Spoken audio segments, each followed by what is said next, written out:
Hi, Sarah. Thank you so much for joining me today. How are you? I'm good. Happy to be here with you. Yes, so happy to have you. And let's just dive right in. Why don't you share a little bit your story? I know that you were diagnosed, I believe, with stage three breast cancer. hmm Yeah. Yeah. When I was 38, pre-mammogram age, right? I felt a little nodule on my breast. Actually, I was listening to a podcast and they were like, oh, you should do self breast exams. I'm like, oh, I haven't done that before. So I kind of tested it out myself and I was like, I feel something there. Kind of felt like a little bit, kind of like an eraser, like it was just kind of like a little eraser type feeling. So I scheduled an appointment with my primary care provider, and she's like, "Oh, we'll send you in for a mammogram just to make sure." And that kind of snowballed into, mammogram, and then a biopsy, and then a PET scan, and then okay, you have stage 3C cancer. Um, and actually, when my doctor first called me, they told me it was stage 4 and that I should just go look for some clinical trials. But thankfully, when we Wow. did, we did the PET scan, and my doctor was like, nope, it's stage 3. And, it's HER2 positive, PR positive. And he's like, in some ways, to get HER2 cancer right in the past, it was very aggressive. And it always is aggressive, but now there's new targeted treatments to support it. But he's like, I want to get you right into chemotherapy, right into these treatments, and start as soon as possible. And that was kind of crazy, right? To go from like one day just being a professional with 2 young kids. I think my kids were aged 3 and 6. And thinking I was doing everything the best I could in my life and just juggling mom and work and relationships and family and exercise. And then the next day saying, oh, you have pretty serious cancer at a very young age. um, Wow. And prior to this diagnosis, what was your profession? Yeah, I work in healthcare for a big healthcare organization, and I have for 20 years, but more on the professional side, not the clinical side. But interestingly enough, like I did a lot of interviews with our patients, kind of like we're doing today, where I kind of learned about their journey and then what they're looking forward to after treatment. And I was like always inspired by them, like, oh my gosh, to get a diagnosis or to have to go through this crazy surgery and all these life-changing events, and then just to get back to like, oh, I want to get back golfing, or I want to be the awesomest grandma I can. Like for me, I was always like, I want to write my own story, right? And show like, this isn't going to knock me down. This is just going to kind of raise me up. So yeah, it was pretty crazy, but I was able to use my own experience from my profession being in healthcare to kind of help me navigate the system, which I know a lot of people don't have that ability to do because it is very hard to navigate traditional healthcare and know what to do next. Yeah, yeah, for sure. And was it in the cancer space or was it in a different space? Yeah, it was so a big healthcare organization. We have oncology and cancer, and I worked actually with our oncologists to market some of the new services that we would have sometimes to the community or the public. So I put on a lot of oncology lectures talking about the newest gamma knife radiosurgery or a new Mm. chemotherapy or a pediatric oncology clinic or 3D mammography when that came out, right? So I was working with providers and patients to better understand the impact in their life. And so, yeah, I had a lot of exposure to oncology. And then also I worked with our integrative medicine clinic. And I also was learning like, oh, wow, there's a lot of cool things you can do through food and the gut and lowering inflammation. And so from working with my provider in the integrative oncology space professionally, I knew as soon as I got diagnosed with cancer, I knocked on her door and I was like, I need a consult. Like I need to go and come in ASAP. And so thankfully she got me in right away. And so she's the one that kind of lit my fire to integrate, integrative therapies alongside my traditional treatment, which was chemotherapy, radiation, surgery, targeted therapies, to keep my kind of healthy cells in a place where they can kind of support my immune system, make the treatments work more effectively, and just make me feel better going through treatment. So Yeah. I was really lucky to have Yeah. her. So walk me through your treatment. Yeah, so I think a week after I got diagnosed, I started chemotherapy, and it was kind of like a 4 or 5 kind of cocktail treatment that also included my targeted therapies.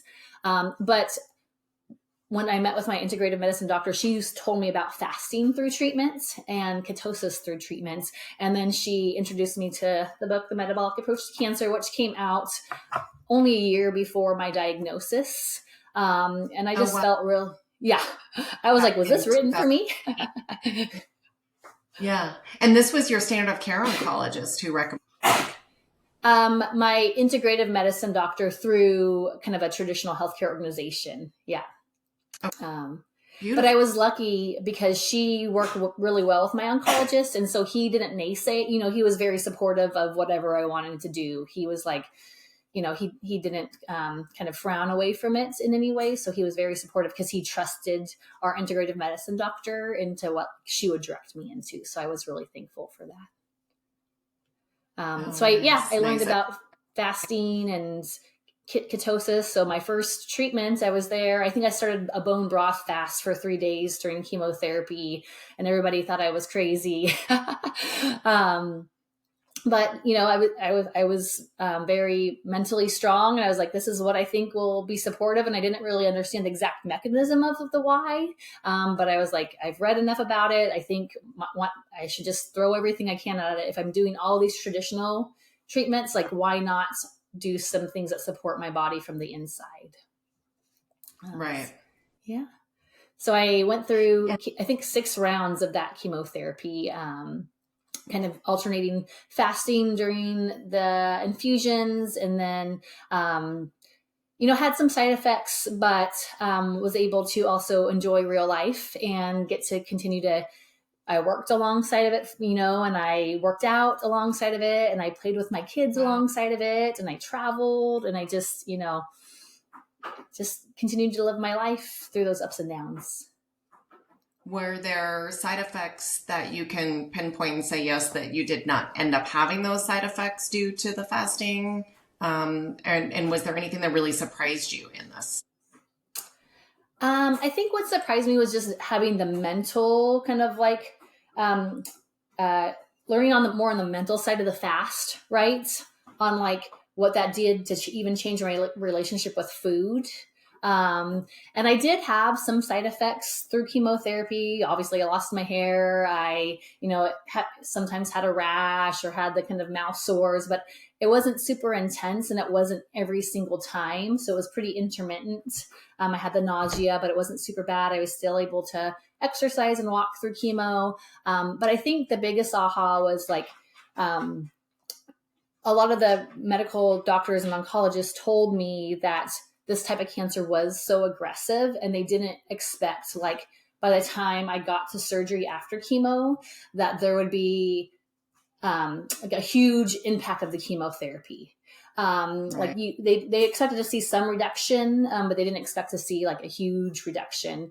I think, like, at my 4th chemotherapy, I went in for a PET scan, and it was night and day. Like, on one side, you saw my pre-PET scan that was like lit up everywhere. And then on the other side was my post-PET scan, and there was nothing lit up.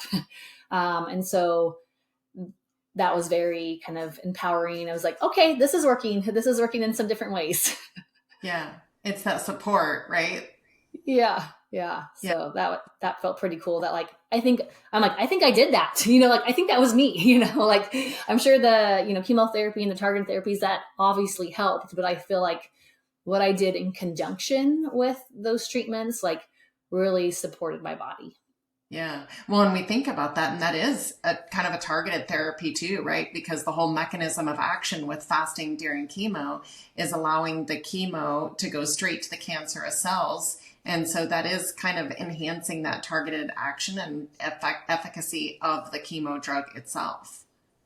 Yeah. Yeah. And I was like, okay, that definitely works. So, my doctors were shocked. They were like, oh, wow. Yeah, that's awesome. And then when I went to go for surgery after chemo, she's like, I didn't have to take out a lot, right? Because there was not a lot left in there. Right. So she was pretty excited too. So that was really Uh, great for me.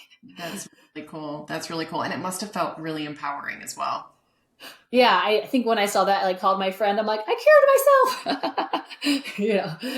I was, yeah, it was really empowering. Just to kind of read about the research behind it, but then to see it and say like this, I think this worked for me. This worked for me. So Yeah, yeah.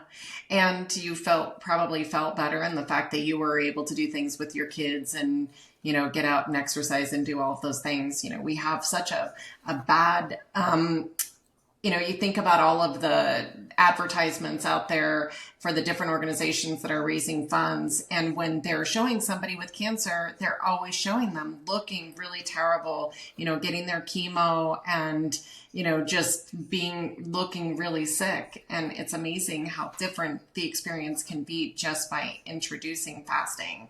yeah. Not being completely bedridden and being able to still live kind of a normal, productive life. Yeah, yeah. I mean, I was at the gym, I was out there walking, I was doing laps at the pool, at the sauna, going to my kids' roller skating, birthday parties and field trips, and just, yeah, I wasn't, feeling 100%, but I was feeling good. And I was like, I probably feel better than some people do just in normal life. So, Yeah. Yeah. Oh, that's amazing. And then after you did your chemo, then you did surgery, and then you followed that up with radiation. yeah, yeah. And thankfully for me too, I was really excited because I found from surgery, I think a lot of people in my circumstance probably would have gone directly to mastectomy. It was pretty, stage 3C. It was in my lymph nodes. It was in my chest wall. Um, and so when you think about reconstruction, that process of like doing the mastectomy and then having to do kind of like implants or reconstruction afterwards, like that wasn't very intimidating for me. And it didn't sound like the way I wanted to go about it. So I found an oncoplasty surgeon. So that's somebody that can do the kind of cancer surgery and then reconstruct it at the same time of the surgery. And so I Mhm. chose to do a lumpectomy. I actually had to do a double lumpectomy because I had to DCIS on the other side. Okay. And then at the same time, she was able to kind of also reconstruct, right? So I didn't have to go in for a second surgery. And so that was really less invasive for me so that I continue to do things for my active lifestyle, like pick up my kids and, do my weightlifting. And so that was a great kind of find for me to be able to add that person to my team. So I was really excited about that. And then soon after that surgery, went into radiation. And had my kind of 33 kind of sessions of radiation, but during radiation focused also heavily on doing daily kind of like time restricted eating and an 18 to 20 hour fast, focusing on a very low carb ketogenic diet. And if I wasn't in ketosis going into radiation in the morning, taking some MCT oil to promote those ketones to support my body going into radiation. And I felt great during radiation. Like I was doing CrossFit and exercise. And one of my goals, my birthday was like towards the end of my radiation, and I really wanted to do a Spartan race Mhm. because I had signed up for one right around the time that I was diagnosed that I had to cancel. And so my friends and myself all did a Spartan race together, and I was almost done with radiation. But it was my birthday, and I was out there with my, bald head and my tattooed lymphatic sleeve, and just kind of rocked it and felt awesome and empowered, and a fun thing to do with my community too. My friends kind of out there supporting me and, getting to do that together. People must have had a hard time believing that you were going through and getting to the end of cancer treatment. They must have just been in complete disbelief. Yeah, yeah, yeah. They're like, "Wait, you're still in radiation?" I'm like, "Yeah, yeah. I gotta go back on Monday." It's amazing how much the outcomes can change just when you support treatment. We kind of have this thing of, I know people sometimes call what we do alternative treatment, and it gives this idea of like either or that they can't be combined. And if they can be combined, really it can have such a huge effect. And so now you're past your 5 years, or you're Mhm. coming past your 5 years. Yeah. So what has this journey been like? The first few years, I felt myself, I was just like a cancer. I was Sarah, the cancer survivor, or Sarah cancer. Like it was like hand in hand. And I just thought so much about it all the time. Like, how did this happen to me? What can I do to get out of it? How do I, and it took up such a huge amount of my brain every day to kind of think about like, how I got to do this differently. And I got to do that differently, but kind of back to like alternative. I kind of think about things as integrating it into my daily life. And so these aren't our alternative lifestyle habits, right? Eating with a metabolic approach, or doing some fasting or ketosis, or exercise and sunlight, and making sure I'm managing my stress and getting good sleep. Like that's not an alternative approach. That's integrating these things into my daily life to make my life better, right? And so I think once probably around the 4-year mark, I started to think of myself less as a cancer survivor and just like as Sarah, kind of like just living my best life and trying to live a long health span within my life, because I know the side effects of some of these traditional treatments that I went through, right? They can have an impact on your health span, right? Some of the chemotherapies that I had, right, are very bad on your heart. And radiation into the chest wall can impact your lungs. And I had my ovaries removed during my process. So I went, I was already kind of in, medically induced menopause before 30, but then I had my ovaries removed. So I'm like, oh, I'm postmenopausal at, age 39. So that estrogen depletion, I understand, also has, as a breast cancer survivor that's estrogen positive, I'm like, estrogen is not my friend. Right. But estrogen, there's so many benefits for estrogen and those hormones for our brain and our bones, and our hormonal health and our sexual health. And so it's like, how do I kind of live in a way to offset all of those impacts that I have through nutrition and lifestyle, and integrate into that kind of into who I am now. Yeah, which is kind of a shift from, before in the cancer space, knowing about cancer, working with individuals with cancer and in a practice with cancer, to actually then having to think about it from a different perspective and as it applies to you. How would you say you shifted in your thought process from before the diagnosis to now? I think when I got out of treatments, I was kind of thinking about what I wanted to do next. And I kind of just thought back about like, how do we make decisions for ourselves? And I think I kind of reflected back to like, it's all the purpose in which we do things, right? And so the purpose in which I lived before cancer was to get ahead, in my job and kind of get promotions, right? And get ahead faster. And then also in my personal life, be the best mom and schedule all these things for my kids and make all these great adventures. And then for my own self, like, how can I get skinnier? Can I get stronger? Can I get faster? So my purpose wasn't always rooted in like what I think I actually want to be, right? And so I kind of took a step back and said, like, what is my purpose, and how do I change my daily habits and how I live and how I have relationships that is very purposely driven, and how can I eat with purpose, and how can I live with purpose, and how can I exercise with purpose? And so that's kind of the switch that flipped in me. And then also I think once we have that purpose, we can better share that to others versus like, hey, I'm Sarah, I'm a cancer survivor. I did ketosis and fasting and all of these different supplements during my treatments.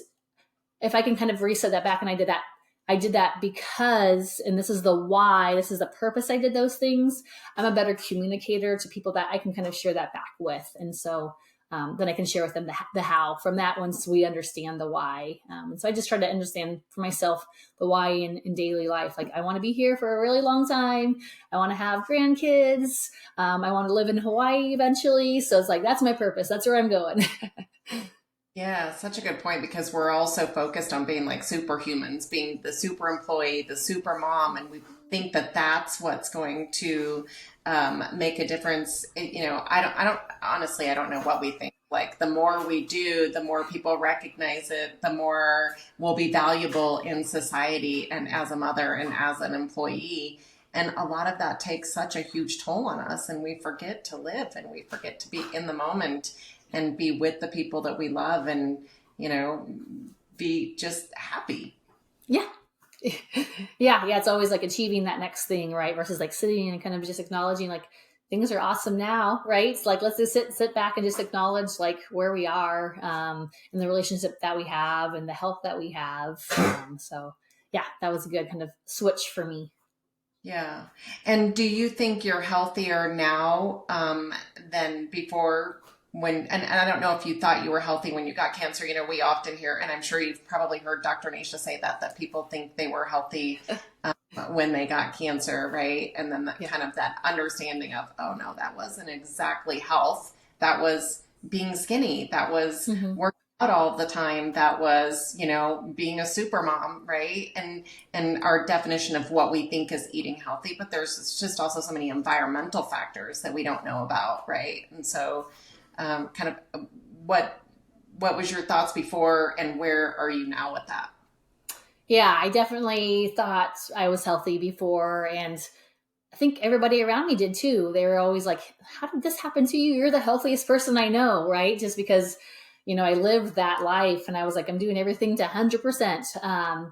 But I also struggled for like 20 years before my diagnosis with really bad digestive issues, where I reacted to anything I ate. I was always very bloated, always in pain at functions, and just kind of knowing what I know now about the gut, right? So like, obviously my microbes weren't healthy, right? They were yelling at me every day that like something's wrong in here. There's an emergency. And I tried to kind of figure it out. And I was in the midst of like working with an integrative provider on supporting my gut and kind of looking at like, is this IBS? Is this SIBO? We did a few SIBO protocols. And so I, you know, was like, okay, well, obviously my gut wasn't healthy. And then kind of just back to, you know, I was a young mom. I was breastfeeding a lot at night, so I wasn't sleeping very much, right? So I didn't have a really great circadian rhythm going on. And then I would wake up really early in the morning to work out because I needed to get my workout in before I got the kids ready for school and to go to work. So I was waking up at like 4:30 in the morning to get that workout in when I barely slept the night before. And then I was just rush all day long, and then, you know, come home and try to have some family time. And so even though I was doing things thinking that I was healthy and I was trying, it was what I knew at that time. Right. I feel so much better now. Like just my energy, my digestion is so much better. I get great sleep. I appreciate early morning sunlight, and I still exercise, but I exercise in a way that's not very as taxing on my body. I still tax my body, but it's not continuous taxing on my body. And so I feel like I just kind of figured out a routine that works better for my life, but makes me feel really good inside. Yeah. Yeah, and that's, you know, a really good point is this whole thought process about what the symptoms, you know, our body's always telling us something. So like with the bloating and things of that nature, we think, oh, well, I'm thin, so I'm healthy. We have this association with our weight and if that equals health. And sometimes our body is talking to us and telling us something like, hey, you know, you probably shouldn't feel bloated. We feel bloated because we're not feeling great. We've got something going on. And we tend to not think about those because we're doing all of the things, right? And so, you know, the more that we can really tune in and pay attention, you know, being able to kind of get ahead of that and say, oh, these are signals. These are signals from my body. And I really need to listen to these signals and see what I can do to address those is so incredibly important. Yeah. Yeah. And I just kind of think about even just like energy wise, like before I would eat a healthy diet, I've always ate since a very young age is what I thought was clean, right? Very, you know, produce, fruit and vegetable focus, like, you know, a little bit of meats here and there, not too much grains. But when I started fueling myself with getting adequate protein, adequate amino acids, good healthy fats, fibrous vegetables and carbs, then I just felt so much better through the day. Like I didn't have those crashes in my blood sugar. My emotion and my mood was more stabilized. And so I just was like, oh my gosh, like I wish I ate like this before, because I feel like I would have got so much more out of life having that blood sugar balance and then that energy to support me. So yeah, great aha. Yeah. And how has this changed things at home, like being a mother and with your children? It's not easy actually because my husband is like, he's bought in. He's like, this is awesome. He's trying to eat in a way that supports his metabolism and his blood sugar. And so we can eat the same foods and enjoy that together. But, I have preteen daughters, right? And they think mom is a little off a rocker sometimes. And they're pushing back and they see what all their friends are eating and drinking, and they just don't understand why they can't. And it's a delicate balance for me right now. Like I haven't figured it out because I don't want to make them go into an eating disorder by being so refined in what they can A eat huge and problem, feeling, especially girls. yeah, Yeah. yeah. So it's really tough. So I just try to control what I can control at our home. And then also let them be kids outside the home. And so that's what works for us right now, but it's something that I haven't figured out. Yeah. Well, but I think you have to some extent, right?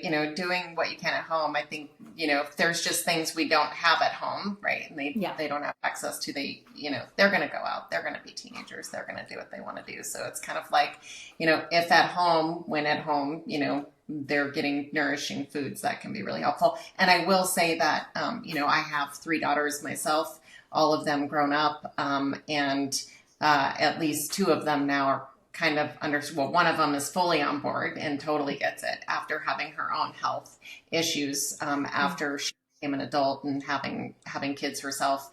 And then the other one's kind of getting on board, and I think they listen, but their generation, is really just sick themselves. And so I think that they will, it'll start to bring awareness. They may not care when they're teenagers. And when they're teenagers, they think that you're just crazy anyways. Moms and dads. Moms are crazy. Yeah. They're like, oh, if it says gluten-free and organic on it, my daughter's like, I don't know about that. That sounds a little sus, Mom. I might just rebel against it. Yeah. Yep. Yeah. Yeah. But so tell me some other things that have changed for you, or that if there's somebody listening to this, you would want to impart to them. I think just kind of managing the emotional side and the stress is so important. I always felt through, as a young adult in a professional, that I have a very high stress tolerance. And that was kind of like an achievement that I had. Like, when I worked in the restaurant, it's like, oh, Sarah can have like 15 tables and not freak out. And then when I was in my professional life, it's like, let's give Sarah this extra work because she seems fine. And so just because I didn't show that stress externally, I felt like I had it controlled, right? But inside, that's probably why my digestion wasn't the best, and why my sleep wasn't always the best, and why my blood sugar wasn't always the best. And so I've, kind of really been focusing on that train, just kind of like the stress balance, and through my diagnosis, kind of learning about meditation and just managing stressors and becoming more resilient to stressors, because it's not all, it's also the reaction to the stress. But it's interesting. I'm doing a little continuous glucose monitor right now on my arm to kind of experiment with myself. And so I had a big presentation last week, and that was one of the higher readings I had, right? Just kind of going into the presentation, just seeing my glucose fasted and how my body reacted to that stress. So it's been a learning curve, just to understand what works best for me, and how much stress is okay, right? But yeah, I think for other people, just tapping into that train and that side of them, because I think when we are in that parasympathetic state, our body can work more optimally, and it's hard to be in that parasympathetic state as a modern person, right? There's stressors everywhere. And so for me, it's even just as easy as like going to sit out in the sun and taking, some 4x4 breaths, and just doing some slow breathing, or going outside for a walk in the sun and just decompressing a little bit, or going in my sauna and reading a book or doing some breath work. It's just finding those little moments during the day to send my mind and my body a message that I'm not in a stressful environment. That's been really key for me. Yeah, and you're talking about the things that you're continuously doing. And I really have to say hats off, because a lot of times we think, okay, now that we're 5 years past, I'm clear, Hmm. and it sounds like you've implemented just a lot of lifestyle changes, and, that mental component, and how you look at things differently now, and how you live differently on a day-to-day basis, and managing those stressors. Yeah, because whenever you're diagnosed with cancer, you're right. Your biggest fear is a reoccurrence, right? And so it's always on my mind to say, like, obviously I got into that position, for a reason, right? I had a few wonky genes, but it was my environment that kind of sent me over the edge there. So to me, it's like I can probably have control over a recurrence, right? It's like if I can, keep my body in a great, my terrain and my soil in this kind of healthy and vibrant state, like all my systems are going to be doing their best job, kind of keeping those cells from kind of proliferating. So it's always, even 6 years out now, that is in the back of my mind, to kind of like, okay, don't like kind of just totally forget about what you've learned, right? Yeah. That's what I've learned, and what I've integrated is my best asset. Yeah. And would you say that your quality of life has changed, from before your diagnosis to now? Yeah, I think a lot more balance, and just able to kind of just appreciate the little things, right? Like more time in nature, and playing with my kids, but also like giving back to others. So Mhm. through my treatments, people asked me like, "Oh, what did you do?" And so eventually, I decided I wanted to learn enough through education that I can support other people going through their own cancering journey. And while I was going through school for that, through Oncology Nutrition Institute, and kind of reading and learning, like, a lot of those things kind of like, kind of scare you a little bit, right? Because you're like, oh, I'm going back to cancer land. But also, it's been very empowering and helpful for me to support others going Yeah. through their own journey, because it fills me up in a way that kind of like gives more back to me, right? So that's been nice for me, is like kind of like a quality of life change. Like, I have my professional job where it's like, regular work, you're doing it, you're making your paycheck. I'm getting to retirement so I can live in Hawaii. That's my goal. But then also, like, I want to be able to do work that kind of lifts me up and kind of builds me up from the inside. And so being able to kind of support others, has been that for me. Yeah, it's kind of surprising to me how many individuals that are in our community that have had cancer, that are now supporting others with cancer. And I see it in a way where it just feels really empowering to be able to empower others, and Mhm. really fulfilling. But it is a hard space to be in, Yeah. because there's a lot of fear and fight or flight, Yeah.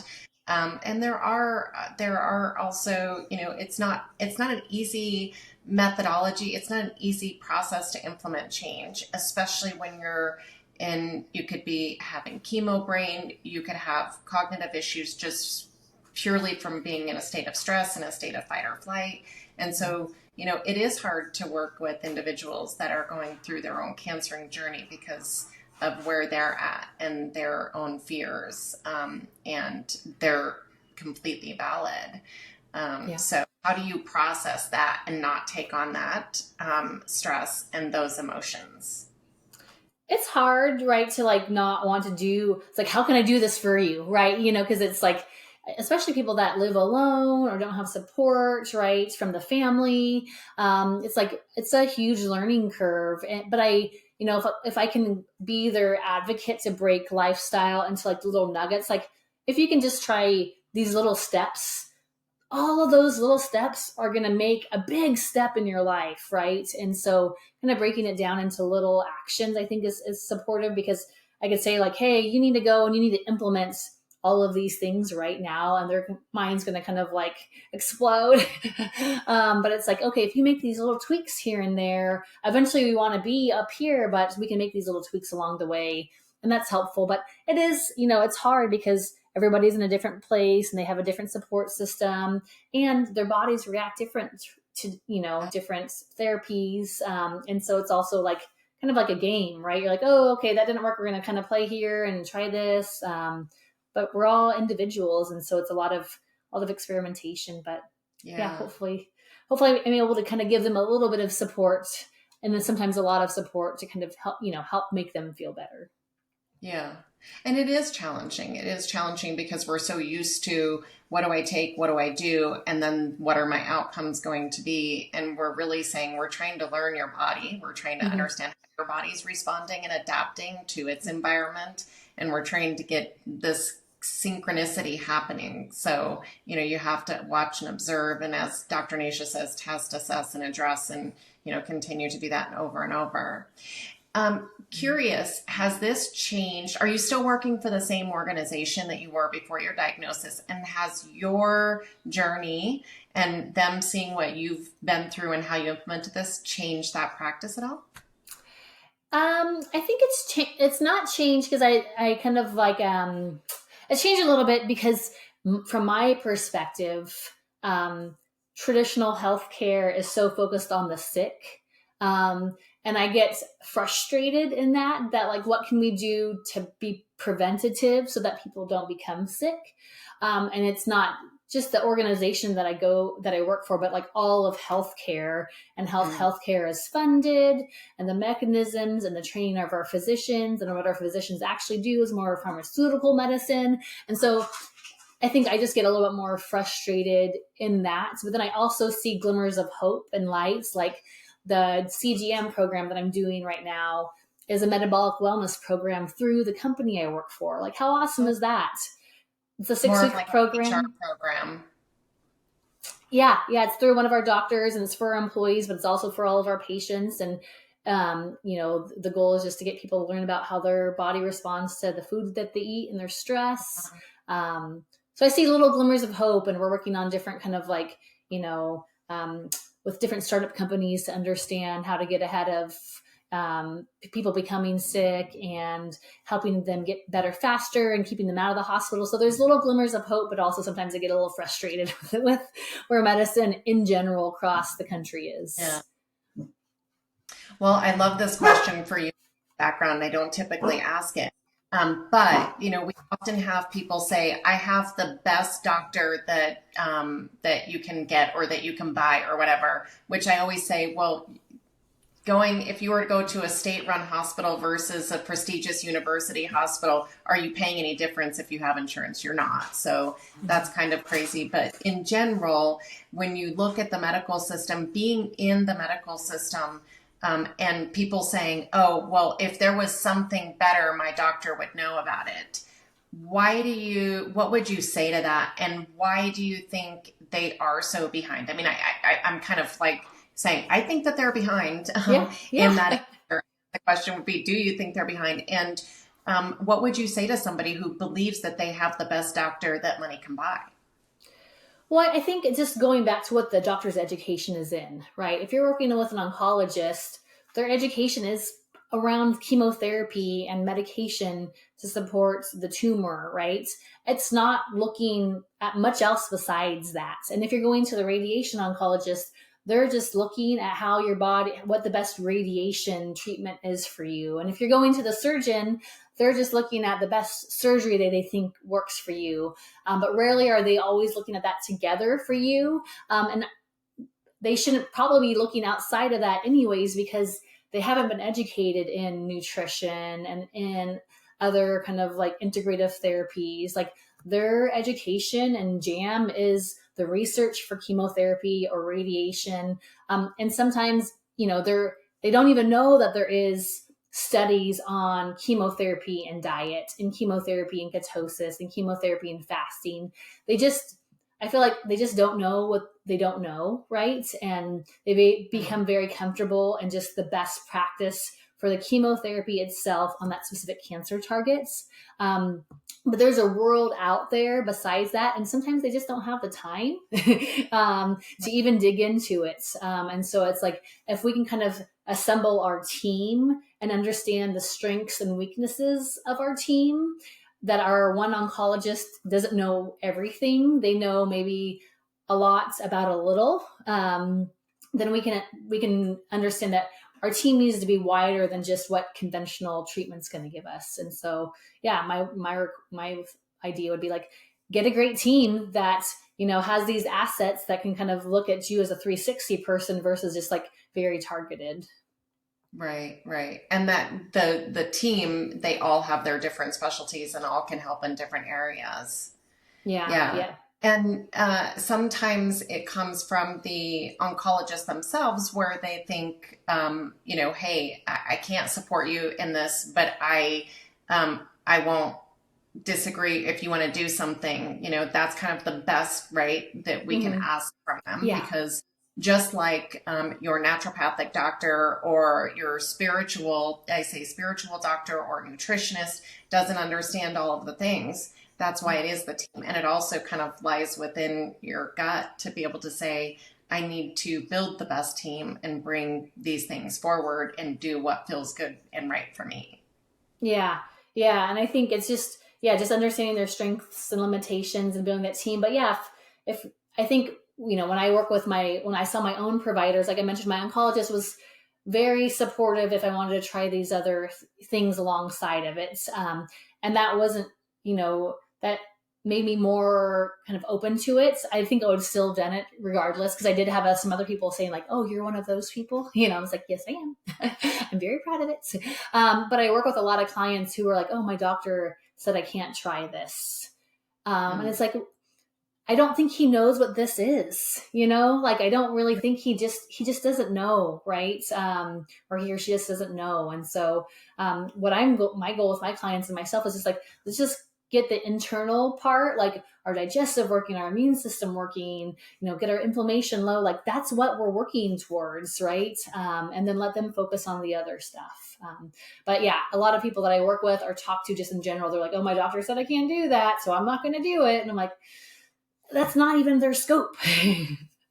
Right. Yeah. I think we're looking for the doctor to have the, one specific doctor specifically, usually our oncologist, to have the entirety of the answer and to support that. And, I think that's where medicine looks a little bit different and healthcare looks a little bit different in the future. Now, if we can get the insurance companies to support that same kind of mentality, that would be even better. But, we know that it's an evolution, and it's a very small or very, very big, healthcare is a big thing. There's lots of things involved and it moves incredibly slowly. Yeah, it does. But I feel like I see the light sometimes out there, because I know big healthcare organizations are doing clinical trials with ketosis and fasting, and then more healthcare organizations are also getting in, integrative medicine and integrative oncologists, and so that's I feel like very slow movement, but at least there's movement. Yeah, movement is good. Is good. The other day I was interviewing somebody and they said that they didn't think that they would see anything in their lifetime. And by their lifetime, they meant the next 50 years. And I thought, oh no, I hope we see more movement in that in the next 50 years. And I think that the last couple of have been huge, and we've seen a lot of movement in that space, and just more individuals understanding that they can be empowered. You were ahead of the curve, but I think the big curve is coming to where people are starting to recognize. Yeah, definitely. Yeah. Your dog wants to say something about it. I know. Too. She's like, oh, my mommy's on the call and I'm mad. Yeah. So I know we'll wrap up here really quickly. What would you say to somebody who was freshly diagnosed and is listening to this? What bit of advice would you give them? Okay, first advice, go get this book, because I feel like there's so much, through the metabolic approach to cancer. And I know Dr. Nature says the metabolic approach to life, because that's what I try to tell my friends and my family and people that I work with. Like, this isn't just for cancer. We're supporting our metabolism that will support us against cardiovascular disease, dementia, mood imbalances. It's just going to make our life so much better. So I think there's just so much we can do to empower ourselves and, focus and allow our kind of team to kind of drive us into certain areas. But don't forget that we have like a huge we're part of our team, right? So like we are the captain. And so don't let somebody else be the captain of your own team, and really empower yourself in the things that you can do to support your body. And then just don't let the gas off the wheel. Like it's not, just doing these things for like a few months during treatment. It's like integrating them into your life, and so Yeah. Lifestyle change. Yeah. Which include, Lifestyle. yeah, sleep and stress reduction and environmental cleanup and lifestyle changes.